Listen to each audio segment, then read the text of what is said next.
vamos a hablar de cólera y también del desarrollo de ciencias para llegar a la epidemiología.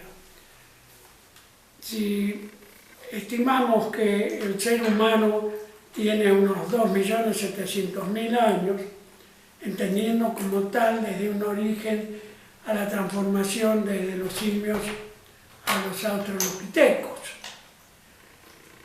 más o menos en esos 2.700.000 años. Los 12.500 millones de años de la Tierra, bastante menos el espectro solar, nuestro sistema solar. Pero de ese tiempo, si fueran 24 horas, entonces en los últimos minutos sería la aparición del ser humano sobre la Tierra, puesto que tenemos esos 2 millones y un poco más sobre la misma de desarrollo. De los primitivos australopitecos, descendientes de los simios, que eran arbóreos, pero que empezaron a adaptarse al bipedismo debido muy posiblemente a cuestiones ambientales, es decir, a que la selva africana donde habitaban fue perdiendo por efectos climáticos sustancias vegetales y entonces se transformó en estepas. Entonces esos seres comenzaron a bajar y de esa manera se mantenían todavía también en los árboles, pero bajaban y comenzaron a desplazarse con sus extremidades inferiores. Bueno, luego fue una adaptación sucesiva a medida que pasaron los años. Allí tenemos entonces a la primera transformación en la clase Homo, el Homo habilis, en donde aparece, para clasificarlos a lo mismo, el estudio por la parte lítica, es decir, toda la instrumentación que estos hombres hábiles fueron logrando con las piedras para utilizarlas como arma para defensa o bien para disecar trozos de animales muertos. Es decir, eran carroñeros, desde luego, eran seres de 1 metro, un poquito más, que no podían competir con animales grandes y que se tenían que conformar con el alimento, pedazos de los alimentos, luego de que fueran aprovechados por los mayores. Pero así, despacio a despacio, fueron logrando transformaciones. Consideremos que el pasaje del Homo habilis al Homo erectus, que habrá llevado 250.000 a 500.000 años, se debe en gran parte al consumo de la carne. Para consumir la carne hay que tener en cuenta que adoptaron el fuego. El fuego fue espontáneo por las tormentas, o bien lograron aprenderlo a través de pedernal, de yesca. De la yesca la sacaban de hongos y de piedras lograban chispas con las cuales de esa manera dominaron el fuego. Al dominar el fuego pudieron transformar la carne cruda en carne cocida. Eso fue un gran paso porque permitió, entre otras cosas, luz para tener más horas de iluminación. Permitió también la humanización, las reuniones en grupos de los humanos y sobre todo la transformación de su aparato digestivo, puesto que la carne cocinada al principio era hervida mediante piedras muy calientes que calentaban el agua rápidamente y de esa manera ablandaban la carne, luego asada. Esa transformación de la alimentación consiguió a través de centenares y miles de años que se fueran transformando. La dentadura se fuera empequeñeciendo, su aparato digestivo que se fue acortando.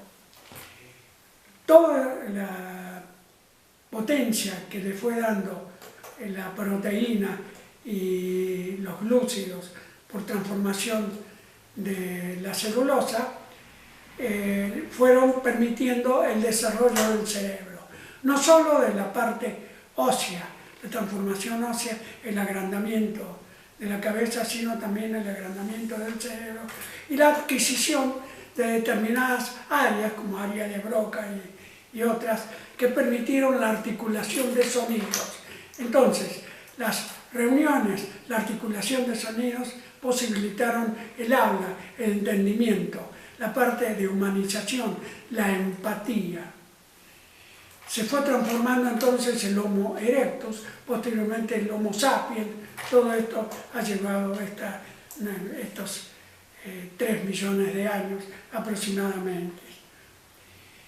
De la misma manera que se logró esa evolución, evolucionaron nuestras ciencias.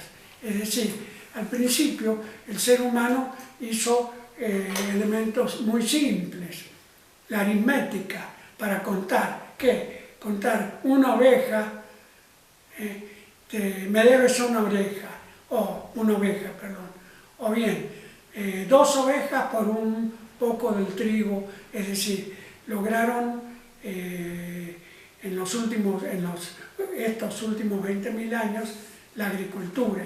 El hombre era nómade porque seguía a los animales para la caza, pero cuando domaron a las semillas para cultivarlas, se hizo sedentario. Y al establecerse en las tierras, empezó a hacer poblaciones, pequeños pueblos. Dejó las cavernas para hacer pequeños pueblos. Toda esta evolución, entonces, trajo a ciencias pequeñas, la aritmética, contar cuánto me deben o cuánto lo que te cambio, para tener memoria. Entonces comienza ya en la etapa de la historia, 18.000 a 20.000 años. Antes es prehistoria, ahora es historia, una vez de que logramos registrar nuestros conocimientos. Entonces la parte histórica del hombre del Neandertal, que ya es europeo, no dije de que desde la parte del África, en la parte del este y sur del África, el hombre, cuando se fue moviendo en busca de animales, fue subiendo hacia el norte y luego comenzó un desplazamiento hacia Europa, hacia Asia. Posteriormente hizo un regreso hacia Europa. El hombre europeo es aproximadamente 1 millón de años. Luego, en su desplazamiento desde Siberia, pasó hacia América en la última glaciación. La última glaciación es aproximadamente entre 30 y 70.000 años, de 30 a 100.000 años atrás. Estaba congelado el mar de Bering, pasaron caminando y luego descendieron por toda América hasta llegar a América del Sur. Hay posiblemente un pasaje por mar en la parte de Perú y la de Pascua, aparentemente por ciertos rasgos fisonómicos. Bueno, aparecen las ciencias más modernas de esas simples matemáticas. Entonces tenemos en nuestra era ya en 1700 el surgimiento de la estadística con Eichenwald, Godofredo Eichenwald en Prusia. Tenemos la aparición de la demografía con John Grant, con sus Bill of Mortality, es decir, las primeras tablas de vida que se fueron haciendo junto con los cálculos estadísticos y empezaron a vislumbrar las diferentes edades de mortalidad. Thomas Grant fue otro de los que incursionaron en demografía. Hay un demógrafo muy importante, que yo soy muy partidario de él, que es Malthus. Yo soy no malthusiano totalmente. Malthus era un clérigo anglicano, matemático y demógrafo. Hizo estudios de población y predijo que iba a existir un choque, un gran shock o choque que él llamó trampa, que fue luego llamada trampa malthusiana, donde el aumento de habitantes geométrico, con un aumento aritmético de la alimentación, iba a llegar en ese momento a una trampa donde iban a ocurrir hambrunas, guerras, mortandades, etc. Eso es real. Estamos ante un aumento vertiginoso de la población humana con gravísimos problemas. Si antes el esclavismo fue espantoso durante varios siglos, ¿qué es ahora el pasaje de millones de seres humanos que van de África hacia Europa y centenares de miles y hasta millones que van en América del Sur hacia América del Norte? Es indudablemente ocurrido por guerras, por déficit de todo tipo, pero es un trastorno horrendo y que indudablemente mucho tiene que ver el aumento exagerado. Es decir, que la trampa malthusiana existe realmente y que da lugar a todos los problemas actuales. ¿Cuál es el problema principal que tiene la humanidad? Es el cambio climático. Y el cambio climático indudablemente ha existido siempre, porque ha habido diversas glaciaciones, pero este es vertiginoso y nos lleva rápidamente a problemas que podemos observar, falta de agua, incendios, etcétera, etcétera. Bueno, paso entonces a la aparición de ciencia. De una simple matemática se va a estadística. Godofredo Weichenwald en Prusia, los demógrafos, la demografía, como ya dije, Thomas Graham. Y llegamos a la epidemiología. La epidemiología la utilizamos sobre todo para el estudio del cólera. Existieron varias pandemias que asolaron al mundo en los últimos centenares de años. La viruela era una, el cólera era otra, es decir, incluso ahora el cólera existe en forma pandémica, pero se ha atenuado mucho. Digamos que en el año 2022 murieron casi 500.000 personas en el mundo de cólera, existieron 500.000 casos de cólera en el mundo, con 3.000 muertos nada más. Eso se debe a la extraordinaria manera de tratar lo que hay actualmente, por medio de soluciones especiales, salinas, que se elaboran por la Organización Mundial de la Salud, se llevan a 1 litro y con 6 litros diarios el cólera puede ser vencido luego de varios días. Vamos a entrar entonces en la epidemiología. Si bien se le atribuye a John Snow, tenemos que hablar que antes de él James Lind hizo un estudio de tipo epidemiológico en los 1600 en el buque Salisbury. Habían 12 náufragos y entonces le dio diferentes sustancias a cada uno de ellos y vio que naranja y limón mejoraban rápidamente a los que estaban con escorbuto. Ese fue un estudio realmente epidemiológico, se lo considera el primer estudio clínico. John Snow en 1754 dio origen a la epidemiología con el cólera. Había una gran epidemia de cólera en Londres y él observó que predominaba en ciertos barrios de la ciudad y que a veces dentro de un mismo barrio predominaba en alguna cuadra, en alguna calle, o bien cuando en una misma calle habían muchos enfermos, trató entonces de observar qué distinguía algunos que estaban enfermos y otros sanos dentro de la misma cuadra, donde lógicamente esas personas iban a morir o se morían. Y lo que observó era qué diferencia tenían, el agua que consumían, es decir, aquellos cuya agua era provista por una compañía que tomaba el agua de bebida antes de las salidas de las alcantarillas era aquello que se salvaba. Entonces, se dio cuenta de que esa sustancia mórbida que actuaba sobre el aparato intestinal era el agua contaminada que se adquiría del Támesis. De esa manera, Londres entonces diseñó un nuevo alcantarillado por medio del cual se solucionó el cólera. No alcanzó a verlo porque murió muy joven de un ictus cerebral. Entonces, el cólera en nuestro medio. Dijimos que hay una pandemia de cólera que afecta sobre todo a las zonas muy pobres y en especial a aquellos que están hacinados, que están, por ejemplo, en un padecimiento de guerra. Hay ejemplos actuales en el mundo de ello.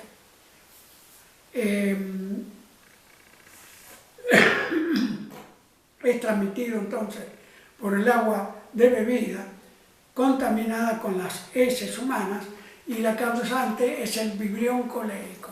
Es una bacteria gram negativa en forma de coma y que tiene un movimiento en tirabuzón por un flagelo polar, un rápido movimiento en tirabuzón. Es oxidasa positiva y el medio de cultivo es el TCBS, tiocianato, citrato, sales biliares, sacarosa. Nosotros tenemos mucha experiencia personal con esto, ya voy a decir de qué forma. Se lo clasifica normalmente a esta bacteria según el antígeno somático O1. Existe entonces el cólera O1 y el O139, descubierto hace 4 años en Bangladesh. Todo el germen es originado en la India, en el Ganges. El no O1 es del cual tenemos mucha experiencia.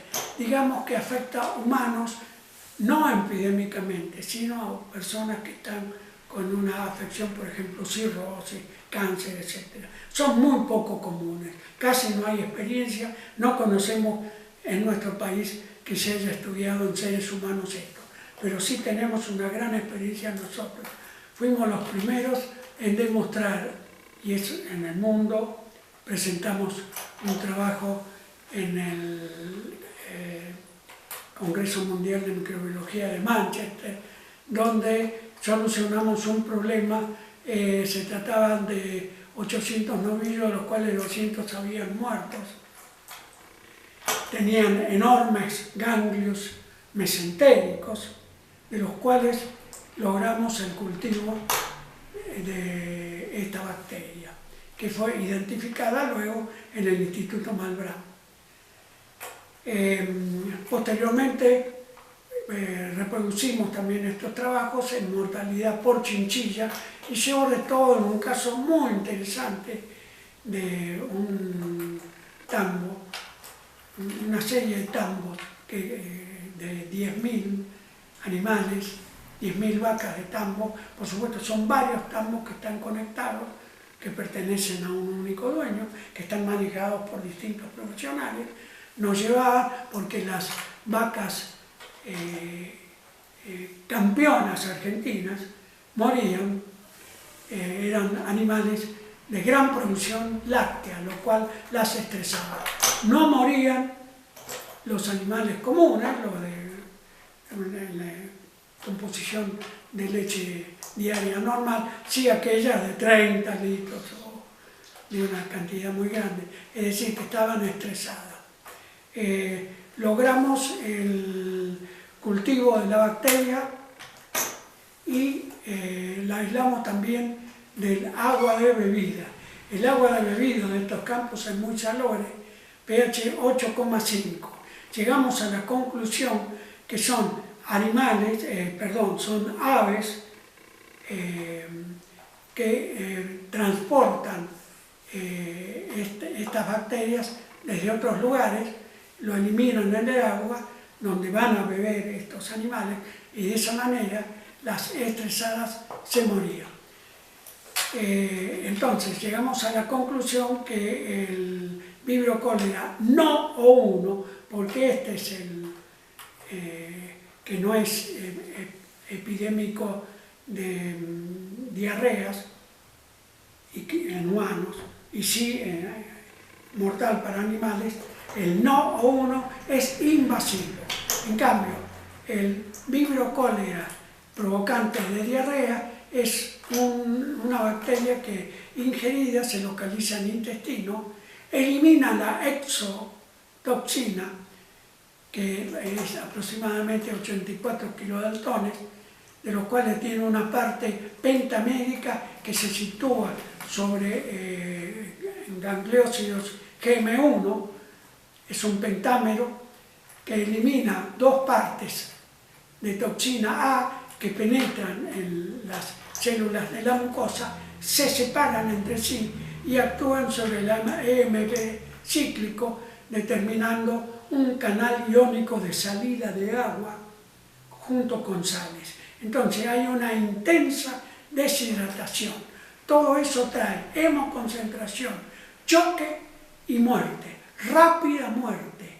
Si no se actúa rápidamente, el humano fallece. Es tan exagerado que incluso en muchas salas, se nos cuenta la literatura, donde hay enfermos, agrupan a estos enfermos, los agrupan en camas con roturas en su base para que las heces caigan directamente abajo en el piso de la cantidad impresionante de materia fecal que es eliminada de líquido continuamente.